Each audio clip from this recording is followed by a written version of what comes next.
Sir, গতকাল আমরা দেখলাম মাদ্রাসা টিচার অ্যাসোসিয়েশনের পক্ষ থেকে এক বৃহৎ আন্দোলনের সংগঠিত হয়েছিল। বলছি স্যার, তার প্রধান মুখ হিসেবে দেখা গেল আপনাকে।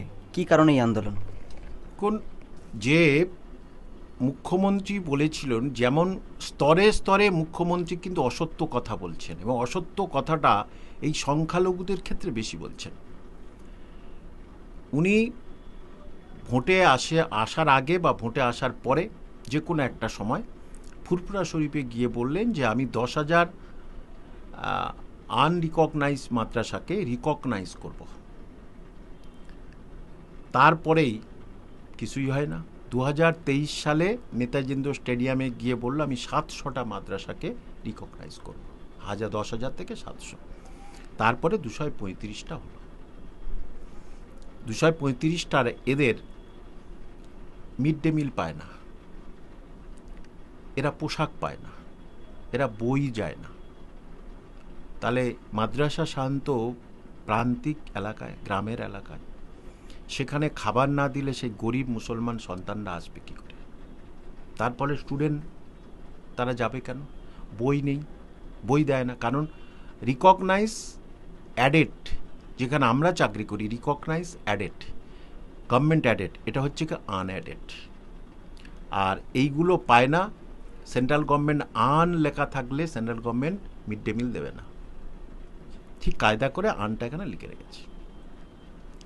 বই ফই কিছু পায় না, এবং এদের পিওনের মাইনে 5,000, ক্লার্কের মাইনে 5,500, গ্র্যাজুয়েট টিচারের মাইনে 6,000, আর যে MA পাস তার মাইনে 12,000, হেডমাস্টারের মাইনে হচ্ছে কি 14,000। তাহলে যেখানে এর 5 গুণ মাইনে পায় সরকারি যেগুলো আছে সেখানে, তাহলে এই বঞ্চনা কেন? অথচ 2025-এ 110 কোটি টাকা বরাদ্দ করেছে মাদ্রাসা উন্নয়ন। এটাই কি উন্নয়ন? আর একটা স্যার তথ্য উঠে আসছে, যেটা 110 কোটি টাকা যে বাজেটের সময় বরাদ্দ ছিল, গতকাল শিক্ষকদের থেকে জানা গেল মাত্র 20 কোটি টাকাই খরচা হিসাব মতো, কিন্তু বাকি 90 কোটি টাকার হিসাব কোথায়? কি বলবেন? দেখুন, যদি এইটা তথ্য আপনার কাছে থাকে তাহলে না তো ইধার কা মাল উধার করে না, এইটা করে না, এইটা বেশ আছে আর কি। দেখবেন আপনি মাঝে মাঝে হঠাৎ বলে দিল কলকাতায় বন্যা, বললো সারা পশ্চিমবঙ্গের স্কুল ছুটি। দেখেছেন তো? তাহলে 3 দিন যদি ছুটি থাকে তাহলে মিড ডে মিলের পয়সাটা আমার বেঁচে যাবে। তাহলে মিড ডে মিলের পয়সাটা আমরা অন্য খাতে দিতে পারবো। বোঝাতে পারলাম প্ল্যান? তাহলে এই যে মাদ্রাসা উন্নয়নের নামে এই টাকাটা কোথায় যাচ্ছে সেটার জবাবদিহি কে দেবে? সেটা কি চিফ মিনিস্টার? উনি তো মুখ্যমন্ত্রী, কিন্তু উনি তো মাদ্রাসা শিক্ষামন্ত্রী এবং সংখ্যালঘু উন্নয়ন মন্ত্রী। তাহলে এই দায়িত্বটা তো ওনার।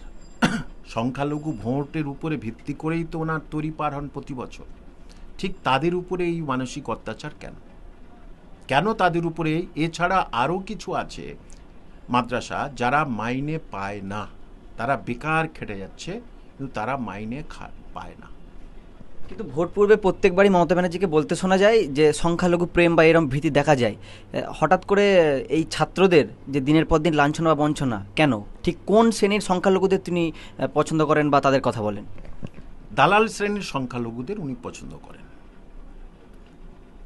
যারা এইসব সংখ্যালঘুদের কিছু টাকা দিয়ে বলবে তোরা এতেই থাক, আর তোদের পড়াশোনা করে লাভ নেই, তোরা বোমা বন্দুক গুলির খেলা খেল, ভোটে বৈতরণী পার করে দে। আর সংখ্যালঘুরা বোকা, যে ভোটে না জেতালে না, তাহলে বিজেপি আসলে তোদের কিন্তু একেবারে বিচ্ছিরি অবস্থা করে দেবে। এই সংখ্যালঘুরা অনেকে দুর্বলতাটা, মুখ্যমন্ত্রী সংখ্যালঘুদের দুর্বলতা বুঝতে পেরেছে, কিন্তু সংখ্যালঘুরা মুখ্যমন্ত্রীর দুর্বলতাটা বুঝতে পারেনি। সমস্যা এই জায়গাটায়।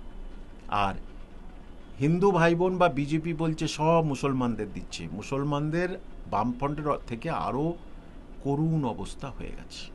এটা পশ্চিমবঙ্গের সংখ্যালঘুরাই বেশি উত্তর দিতে পারবে। স্যার, পশ্চিমবঙ্গের ভোট এলেই সংখ্যালঘুদের একটা বড় মাত্রা লক্ষ্য করা যায়, এবং মুখ্যমন্ত্রী পদে আসার পেছনে সংখ্যালঘুদের একটা বড় মাত্রা আছে। বলছি 26-এ সামনেই তো নির্বাচন, তার আগে কি মনে হয় সংখ্যালঘুদের প্রতি এই যে লাঞ্ছনা বা বঞ্চনা, তার প্রভাব কি ভোট ব্যাংকে পড়বে? প্রভাব ভোট ব্যাংকে পড়বে, নিশ্চিত পড়বে। কারণ ভোট নওশাদ সিদ্দিকীর দিকে যাবে কিছুটা, মোহাম্মদ সেলিম এবং কংগ্রেসের দিকে কিছুটা যাবে, বেশিটা যাবে নওশাদ সিদ্দিকীর দিকে। বিগত বছরগুলোতে দেখা যায় যে 2 থেকে 5% ভোট যদি সুইং করে সংখ্যালঘু ভোট, তাহলে মমতা ব্যানার্জি গদি আটকাতে পারবে না। ভোট কাটাকাটিতে যে কেউ বার হয়ে যাবে। তাহলে এই যে 5%, 2 থেকে 5, কারণ স্কুল সার্ভিস কমিশনের এই চাকরি নেই, চলে গেছে, দীর্ঘদিন চাকরি নেই। মাদ্রাসা সার্ভিস কমিশন 14 বছর গ্রুপ ডি নিয়োগ করেনি।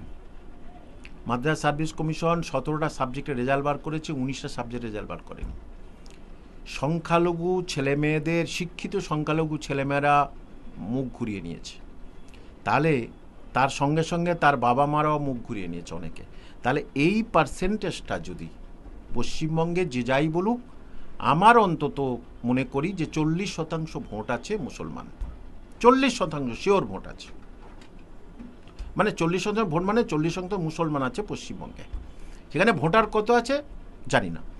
তো এই ভোটের যদি 2 থেকে 5% সুইং করে যায়, মমতা ব্যানার্জির ভোট থেকে সুইং করে যায়, তাহলে কি করে জিতবে? এটা তো খুব সহজ হিসেব। এবং বিজেপির যে ভোট, সে বিজেপির ভোট ঠিক থাকবে। মুসলমান ভোট তো সুইং করে যাচ্ছে, তাহলে যে মুসলমানের ভোটে জেতে, সেই মুসলমানের ভোটে তাহলে জিতবে কি করে? স্যার, আমরা দেখলাম এসএসসিরও একটা বড় অংশ আন্দোলন নেমেছিল পথে, সেইভাবে কোনো সুরাহা পায়নি। গতকাল আপনারাও নেমেছিলেন, কি মনে হয় আপনারা সুরাহা পাবেন? দেখুন, ওরা আমাকে ডেকেছিল, ইনভাইট করেছিল, তাই আমি গেছি।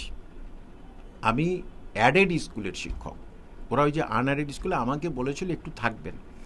সেখানে যাবতীয় যা করার আমি সব করে দিয়েছি। চিঠি ঠিক সময় মুখ্যমন্ত্রীর কাছে পৌঁছাবে, সে কথা দিয়েছে, একেবারে কথা দিয়েছে। মুখ্যমন্ত্রী ফিরলেই সেটা দেখানে দেবে। কিন্তু বল এবার মুখ্যমন্ত্রীর কোর্টে। এইবারে সংখ্যালঘুরা বুঝবে, মুখ্যমন্ত্রী আপনি ডিসেম্বরের মধ্যে যদি না করে, তাহলে ওরা বলেছে আমারও অনশন করবে। আর সংখ্যালঘুরা আমারও অনশন করলে তার আত্মীয় স্বজন অমুক প্রমুখ কিন্তু ভোট থেকে বিমুখ হবে। এবং বলেছে 2 মাসের মধ্যে যদি না হয়, তাহলে কিন্তু ওদের মাইনে চালু করতে হবে, আর এদের হচ্ছে মাইনে বাড়াতে হবে। যদি 2 মাসের মধ্যে না হয়, তাহলে কিন্তু অবস্থা খুব শোচনীয় হয়ে যাবে।